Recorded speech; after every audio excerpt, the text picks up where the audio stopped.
দিন পালন করতে গিয়ে সবচেয়ে বড় চ্যালেঞ্জ সেটা হচ্ছে আল্লাহকে পাওয়া।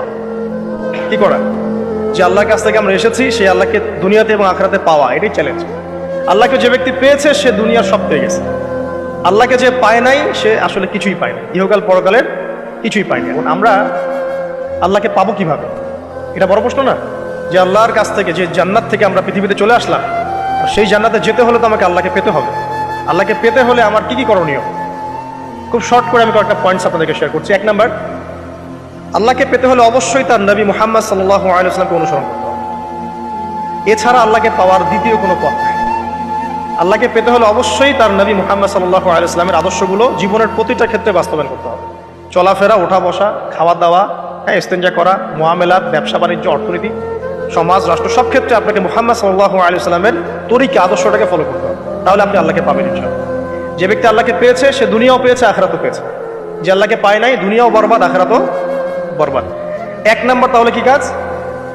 আল্লাহ পাকের সর্বশেষ নবী মুহাম্মদ সাল্লাল্লাহু আলাইহি ওয়াসাল্লামকে অনুসরণ করা, তার আদর্শ মেনে চলা। 1 নাম্বার। 2 নাম্বার হচ্ছে 5 ওয়াক্ত নামাজ। আল্লাহকে পেতে হলে নামাজ লাগবে। নামাজ নাই, আল্লাহ নাই। ওয়াস্তাঈনু বিস-সাবরি ওয়াস-সালাহ। তোমরা সবর এবং সালাতের মধ্য দিয়ে আল্লাহর সাহায্য প্রার্থনা করো। আমরা এই জন্য নামাজে বলি ইয়্যাকা না'বুদু ওয়া ইয়্যাকা নাস্তাঈন। আমরা শুধু আপনারই ইবাদত করি এবং আপনার কাছেই সাহায্য প্রার্থনা করি। আল্লাহকে পেতে হলে নামাজের কোনো বিকল্প নাই।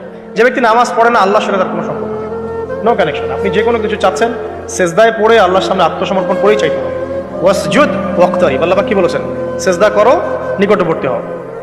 তো ব্যাখ্যা অনেক করা যায়। নামাজ না পড়লে কিন্তু মানুষ কুফরিতে লিপ্ত হয়। যে ব্যক্তি মান তারাকা সালাতান মুতাআম্মিদান ফাকাদ কাফারা, যে ব্যক্তি সালাতকে অস্বীকার করে, ফরজ নামাজকে অস্বীকার করে, সে ব্যক্তি কিন্তু কুফরিতে চলে যায়। ঠিক আছে? তারপরে বাইনা রাজুলি ওয়া বাইনা শিরকি ওয়াল কুফরি তারকুস সালাহ। একজন মুমিন বান্দা এবং অমুসলিমদের মধ্যে পার্থক্যই নামাজ। নামাজের বিষয়ে অনেক কথা আমি আগেও বলেছি, আপনারা শুনেছেন, অন্য আলেমদের কাছে শুনেছেন। এক বাক্যে নামাজ না পড়লে ইসলামের রশিটা কেটে যাবে। মুআয বিন জাবালকে নবী সাল্লাল্লাহু আলাইহি ওয়াসাল্লাম বলেছেন, যদি মান তারাকা সালাতান মুতাআম্মিদান, কেউ যদি সালাতকে ইচ্ছা করে ছেড়ে দেয়, ফাকাদ বারিআত মিন জিম্মাতিল্লাহ, সে ব্যক্তি আল্লাহর জিম্মেদারি থেকে মুক্ত হয়ে যাবে। তার উপর আল্লাহর কোনো জিম্মাদারি নেই, আল্লাহর নিরাপত্তা, জিম্মাদারি থেকে সে মুক্ত।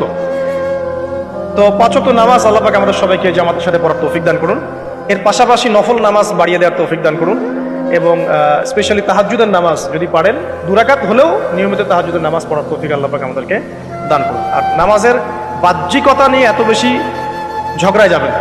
এখন আমরা যত ঝগড়া নামাজের বাহ্যিকতা নিয়ে, হাত বাঁধা, রফুল ইয়াদাইন, আমিন আর পায়ে পা, এগুলো নিয়ে ঝগড়ার শেষ আছে? নাই। ইসলামের বিরোধী শক্তিরা হাত ভেঙে ফেলার পায়তারা করে ফেলেছে অলরেডি। হাতি না থাকলে আপনি বাঁধবেন কোথায়? মনে করেন আপনার হাতি নাই, বাঁধবেন কি উপরে না নিচে? এই হাত তো ভেঙে ফেলার পায়তারা করা হয়েছে। এখন আপনি পড়ে আছেন বাঁধার কোন জায়গায় বাঁধবেন সেটা নিয়ে, অথচ পুরো বৈশ্বিক চক্রান্ত মুসলিমদের বিরুদ্ধে হাতটাই ভেঙে ফেলে দিন। তুই বাঁধবি কোথায় হাত? তারপর দেখবো। এটা আমরা বুঝতে পারি না।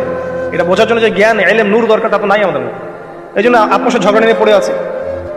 যে ছোটখাটো যে ইখতিলাফি মাসআলাগুলো চলে আসছে দীর্ঘদিন থেকে, এগুলোর কোনো সমাধানে আসতে পারবে না কিন্তু কেউ। পক্ষে বিপক্ষে কথা চলতেই থাকবে কিয়ামত পর্যন্ত, ওইগুলো নিয়ে আমরা ব্যস্ত আছি। তা আমি রিকোয়েস্ট করবো নামাজের আধ্যাত্মিকত্বের দিকে ফোকাস করুন। নামাজের আধ্যাত্মিকত্ব কি? আপনি আল্লাহর সামনে দাঁড়িয়েছেন, দুনিয়ার সাথে এখন আপনার কোনো সম্পর্ক, আপনি এবং আল্লাহ, মাঝখানে কিছু নাই। নামাজে যা পড়ছেন, সূরা ফাতিহা, অন্যান্য সূরা, রুকু, তাসবিহ, সিজদা, তাশাহুদ, দুরূদ, অর্থ বোঝার চেষ্টা করেন এবং অর্থের দিকে ফোকাস করেন, আল্লাহকে পাবেন ইনশাআল্লাহ। সিজদায়, রুকুতে যখন যাচ্ছেন, আপনি চিন্তা করেন যে আপনি মহাবিশ্বের মহা শক্তিধর আল্লাহ রাব্বুল আলামিনের সামনে মাথা নত করেছেন। আপনি চিন্তা করেন যে আল্লাহ আপনাকে দেখছেন। এখন যখনই মানুষ নামাজে দাঁড়ায়, আল্লাহ পাক তার দিকে দৃষ্টি নিবদ্ধ করেন। এবং যখন মানুষ এদিক ওদিক তাকানো শুরু করে নামাজে, আল্লাহ পাক মুখ ঘুরিয়ে নেন।